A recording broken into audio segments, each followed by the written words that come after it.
आजच्या व्हिडिओतून आपण जाणून घेणार आहोत आपल्याला टेन्शन देणाऱ्या लोकांना शांत राहून धडा कसा शिकवायचा। तर सुरुवात करूयात आजच्या व्हिडिओसाठी। तुम्ही कधी अशा व्यक्तीला भेटले आहात का जो सतत तुम्हाला डिवचतो? तुम्ही कधी तुमच्या चुका काढतो, कधी पब्लिकमध्ये अपमान करतो, असंच काहीतरी करून तुमचं मनोधैर्य खचवत राहतो आणि मग तुमचं मन म्हणतं बॅग घे, रिझाईन कर आणि या नरकातून बाहेर पड। पण थांबा, या लोकांचा बदला शांतपणे घ्यायचा असेल तर शहाणपणाने विचार करा। कारण शांत राहणं म्हणजे कमकुवत असणं नाही तर शक्तिशाली असणं आहे। यश हा सर्वोत्तम बदला आहे। जे लोक तुम्हाला टेन्शन देतात, तुमचं मनोधैर्य तोडतात, ते फक्त एकाच गोष्टीसाठी झगडत असतात, तुम्हाला थांबवण्यासाठी। ते तुमच्या स्वप्नावर प्रश्नचिन्ह टाकतील, तुमच्या क्षमतेवर शंका घेतील आणि तुमचं मन विचलित करतील, सतत नकारात्मक बोलतील। पण लक्षात ठेवा, जे तुम्हाला तोडून पाहतात तेच तुमच्या यशाचे सर्वात मोठे सहाय्यक ठरतात। तुमचं काम, प्रयत्न आणि शिस्त, चिकाटी हेच एक शस्त्र आहे। कल्पना करा, एखादा गरुड आकाशात झेप घेतोय आणि खालच्या कावळ्यांना टोळकं त्यांच्यावरती कुरघोडी करतंय। अशा वेळी गरुड काय करेल? तो कधीच खाली येऊन त्यांना उत्तर देणार नाही, तर तो आकाशात आणखी उंच भरारी घेईल। तसंच तुमचंही असावं। टेन्शन देणाऱ्या लोकांकडे दुर्लक्ष करा आणि स्वतःला यशाच्या शिखरावर घेऊन जा। तुमचं उंच जाणं हेच त्यांच्या खाली राहण्याचं कारण बनेल। नंबर 2, शांत राहून शॉक द्या। कधीकधी उत्तर न देणं हे सगळ्यात तीव्र आणि प्रभावी उत्तर असतं। जेव्हा कोणी तुम्हाला जाणीवपूर्वक चिडवतं, टोचतं आणि तुमचं संतुलन ढासळवण्याचा प्रयत्न करतं, तेव्हा त्यांना वाटतं की तुम्ही काहीतरी प्रतिक्रिया द्याल, वाद घालाल आणि त्यांच्या जाळ्यात अडकून पडाल। पण जर तुम्ही तसं न करता पूर्णपणे शांत राहिलात, हसून दुर्लक्ष केलंत आणि आपल्या मार्गावर चालत राहिलात, तर ते अक्षरशः हादरतात। मराठीमध्ये एक म्हण आहे, गाढवावर नाराज होऊन सिंह ओरडत नाही, कारण सिंहाला माहिती असतं की त्याची ताकद ओरडण्यात नाही, शांततेत आणि एकाग्रतेत आहे। त्याला गाढव काय करतं याने काहीच फरक पडत नाही, कारण त्याचं लक्ष वेगळं असतं। तसंच तुमचंही असावं। जे लोक तुमच्यावर टीका करतात, तुम्हाला दुखावतात, त्यांच्यासाठी वेळ खर्च न करता स्वतःच्या ध्येयावर लक्ष केंद्रित करा। नंबर 3, स्वतःचं मूल्य समजून घ्या। टेन्शन देणारे लोक तेव्हाच प्रभावी ठरतात जेव्हा तुम्ही त्यांना तुमच्या मनात जागा देता।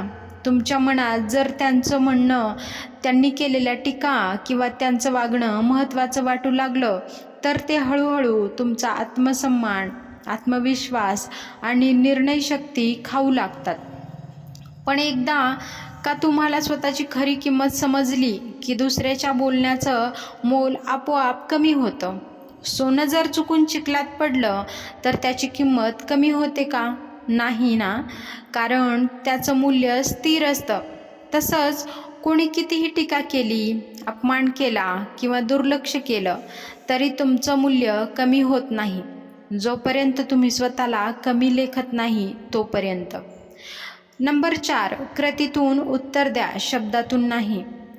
एखादा सहकारी तुमचं योगदान कमी लेखतोय, तुमच्या कल्पनांना वेडं ठरवतोय आणि तुमच्या मागे निंदा करतोय, तेव्हा अनेकदा पहिली प्रतिक्रिया असते त्याला चपलक उत्तर द्यावं। पण खऱ्या खेळाडूचं उत्तर वादात नाही तर कामगिरीत असतं। कृतीतून दिलेलं उत्तर हे कायम लक्षात राहतं, शब्द विसरले जातात। समजा तुमचा सहकारी तुमच्या प्रस्तावाला मीटिंगमध्ये हसून उडवतो, तुम्ही त्यावर काहीही प्रतिक्रिया न देता सुट्टीच्या वेळेत मेहनत घ्या, रिसर्च करता, तुमचं प्रेझेंटेशन तयार करता आणि पुढच्या वेळेस सगळ्यांसमोर प्रभावीपणे सादर करता, तेव्हा त्या माणसाला बोलायला जागा शिल्लक राहत नाही। शब्दातून वाद वाढतो, पण कृतीतून आपण आपली लायकी सिद्ध करतो। एक वेळ अशी येते की ज्यांनी तुमच्यावर शंका घेतली तेच लोक तुमचं तोंड भरून कौतुक करू लागतात. Number 5, social distancing. आपण सोशल डिस्टन्सिंग बहुधा शारीरिक व्याधीपासून बचाव करण्यासाठी पाळतो, पण आजार फक्त शारीरिक नसतात. काही लोक मानसिक विष पसरवतात. अशा लोकांच्या नकारात्मक विचारांमुळे, अपमानास्पद वागणुकीमुळे आणि सततच्या टीकेमुळे मन थकून जातं, आत्मविश्वास गळून जातो.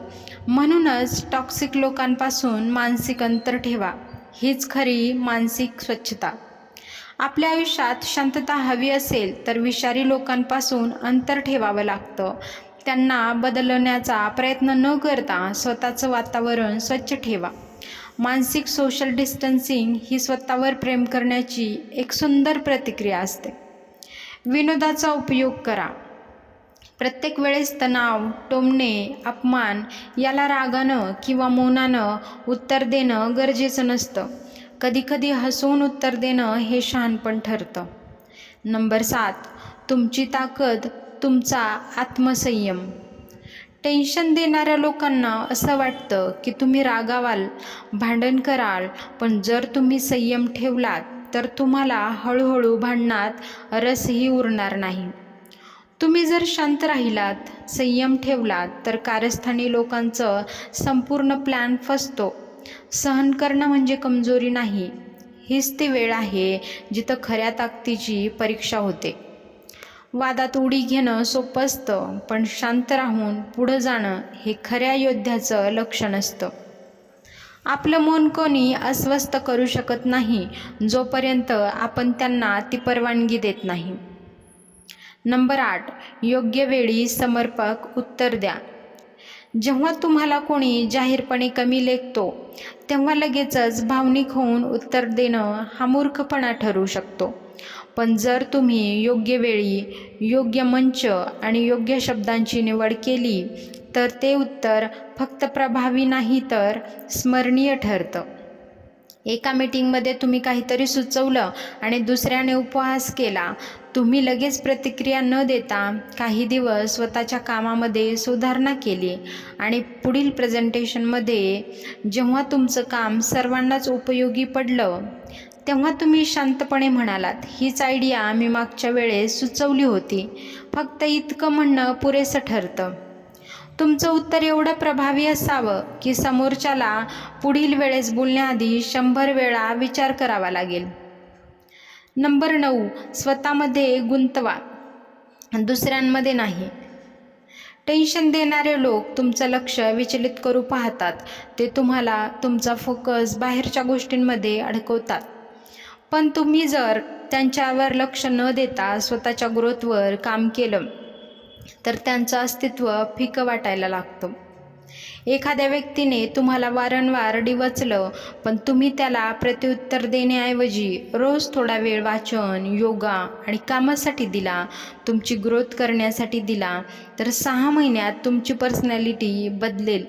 आता तो व्यक्ती त्याच जागी आहे आणि तुम्ही त्याच्या पलीकडे आहात.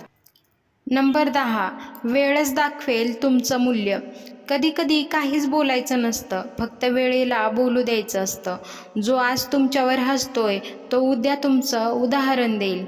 सुरुवातीच्या काळात शाहरुख खान मुंबईत स्ट्रगल करत असताना अनेकांनी त्याला नाकारलं.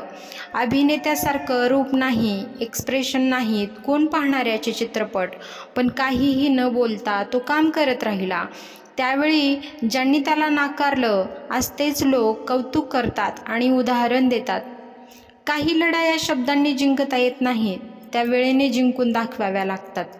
जे आज तुमच्यावर हसतात, उपहास करतात, तेच उद्या तुमचं कौतुक करतील. तुमचं मौन, संयम आणि यश हेच टेन्शन देणाऱ्यासाठी सगळ्यात मोठा धडा ठरतो. पण एक गोष्ट नेहमी लक्षात ठेवा, माणूस कधीच शब्दांनी मोठा होत नाही तर त्याच्या कृतींनी महान बनतो. दररोज विविध सकारात्मक विचारांसह आपण भेटत असतो. तुमचे जीवनही असेच सकारात्मक विचारांनी भरून जावो. तुमच्या मनातील सर्व चांगल्या इच्छा आकांक्षा पूर्ण होत तुम्हाला सुख समृद्ध लाभो हीच ईश्वरचरणी प्रार्थना. भेटूयात अशाच एका नवीन व्हिडिओसोबत, नवीन विचारांसोबत. हा व्हिडिओ कसा वाटला नक्की सांगा आणि विचार आवडल्यास चॅनलला सबस्क्राईब करा. भेटूयात नवीन व्हिडिओमध्ये. धन्यवाद.